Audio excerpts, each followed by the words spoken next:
Hi there, Kelly Fraser here, and I am doing a bit of Q&A with my community. One of the questions that I am asked consistently is, how does a couple come together if one believes in God and Christianity and then the other does not and has no desire to believe in God? The other way it was worded is, I would like to raise our children who we are going to have in the future as Christians, but my husband does not believe in God. So how do we do this? Well, the truth of the matter is, you're going to have to learn how to navigate your relationship, whether there is a religious difference or not. Relationships are always going to be interesting and always going to be a struggle. The truth is, you go up and down in your emotions just like your spouse or future spouse does. So everybody has those moments where they struggle.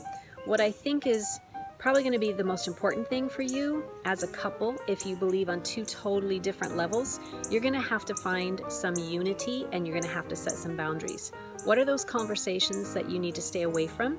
What are those conversations that you need to have regularly? What are those conversations that are going to affect the children and the future that you're going to have together? And all I can say to you is be prepared for agreeing to disagree, because you will find that quite a bit in your relationship if you are not united on the spiritual front. Being united on the spiritual front definitely gives your relationship a tremendous foundation that you can grow and uplift together, but that doesn't always happen. And so when you have two completely different belief systems, then it is going to be a struggle, because you will come up against situations that you're not going to know how to handle.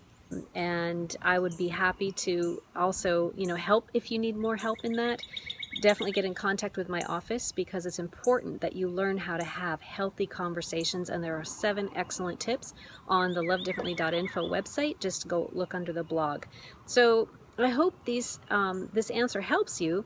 I know it's not going to take away all of the struggle that you could possibly face, but I do know that just knowing that you're not alone, and knowing that there are people who've been through it, myself included, that you can have a much healthier relationship. So if you're looking at this from a Christian standpoint, then obviously sin in any fashion is going to be a disruptor in your life, but you have Christ to be able to lean on. If your spouse does not believe that way and you do, then there may be occasion where you feel as though the sins that are being perpetrated, committed, whatever in your home may not be worth having that relationship. I hope that some of this video, some of the insights that I've spoken about here might help a little bit. If you look for excellent ways to communicate, and never stop communicating, because truly that is going to be such a huge blessing. One other thing I want to recommend is look up the 21 videos that I've created so that you can learn how to have better relationships with your spouse.